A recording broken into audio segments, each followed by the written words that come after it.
नमस्कार, मैं हूं आपके साथ अनुष्का राय और आप देख रहे हैं न्यूज हलचल इंडिया।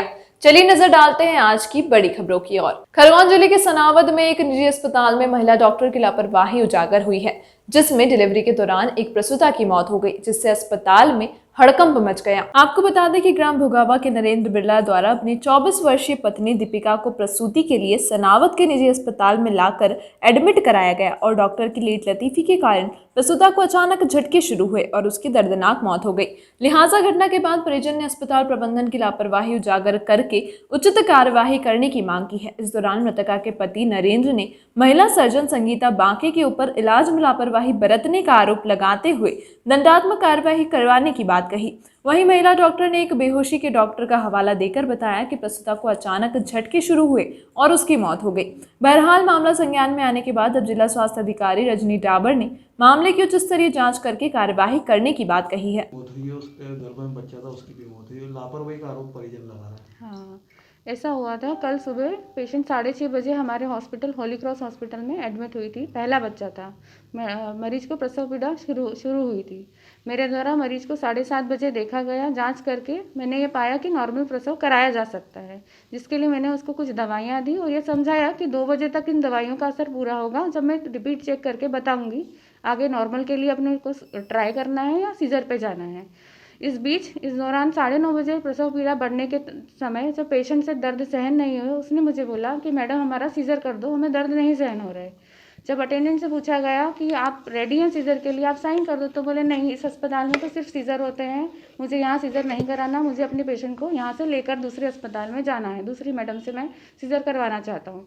हमने उनको बोल दिया कि आप ले जा सकते हैं। पेशेंट ने पेमेंट वापस ले लिया, एडमिशन वापस ले लिया, पर पेशेंट यहाँ से गया भी नहीं, वो ऑब्जर्वेशन के तौर पे यहाँ पे रुक गया।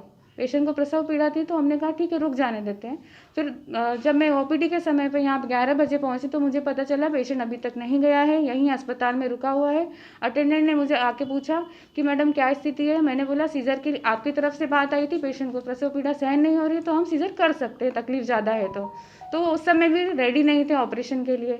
इस बीच में उन्होंने ये भी बता दिया कि बेहोशी वाली मैडम हमारे सनावद में एक ही हैं, अगर समय पे आप नहीं बता पाएंगे तो मैडम कहीं और केस में चली गई तो हम नहीं ले पाएंगे तुरंत के तुरंत।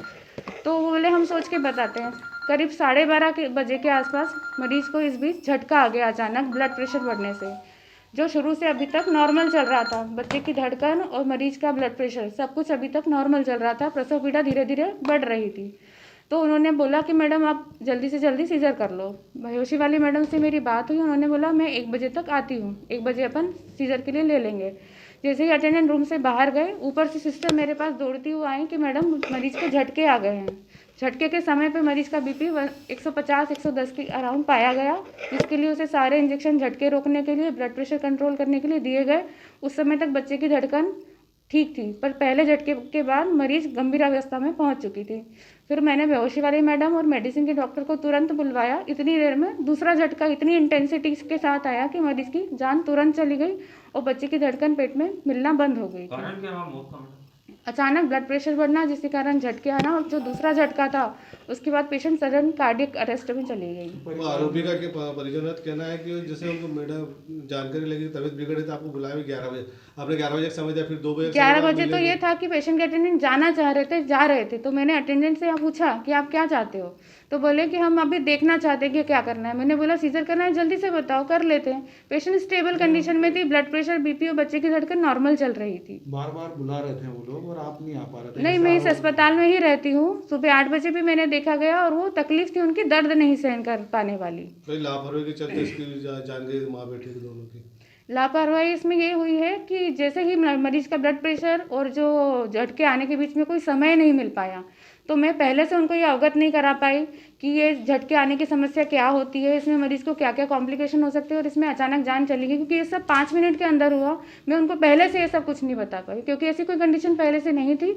अगर होती तो मैं बेहोशी वाली मैडम का इंतजार ना करके पेशेंट को यहाँ से रेफर कर सकती थी समय रहते। बेहोशी वाली डॉक्टर का भी लेट लतीफी आना बताया गया। नहीं, वो ऑलरेडी केस में थी। नहीं पाते हैं वो। नहीं, वो ऑलरेडी दूसरे केस में थी, इस चीज़ की जानकारी मुझे थी।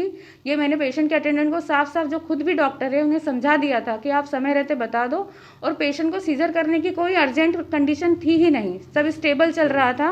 वैसे भी हमारी तरफ से 2 बजे तक का नॉर्मल ट्रायल चल रहा था। दर्द थोड़े बड़े, पेशेंट मना कर रही थी कि मुझे नहीं कराना है नॉर्मल डिलीवरी, इसीलिए सीजर होना था। सनावद में कितने हॉस्पिटल बेहोश के डॉक्टर कितने हैं यहाँ पे? और बेहोशी एक ही के डॉक्टर पूरा अभी की सिचुएशन में आज की तारीख में एक ही हैं और वो सारे ही हॉस्पिटल में कवर करते हैं। बस वो ये होता है कि हॉस्पिटल वाले इमरजेंसी में उनको पहले बुला लेते हैं, दूसरा कोई केस जो डिले कर सकते हैं, जो इलेक्टिव केस होता है वो बाद में हो सकता है। कहीं ना कहीं किसी न किसी को तो इन दिक्कतों को झेलना ही पड़ता होगा। ऐसा कई बार हो जाता है, लेकिन जल्दी से जल्दी मैडम आने की पूरी कोशिश करती हैं। और मैडम हमारे यहाँ आ भी गई थी झटका आते ही, ये झटका अचानक आया। अगर पहले से कुछ भी पता होता तो हम पेशेंट को रखते नहीं, रेफर कर देते। ये मौत तो झटके से हुई है, बाकी कभी उनके लेट लतीफ़ी भी मौत कभी ऐसा नहीं हो पाया मैडम।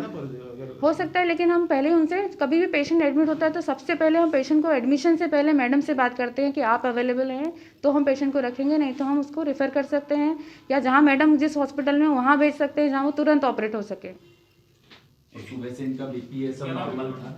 डॉक्टर संगीता बाके।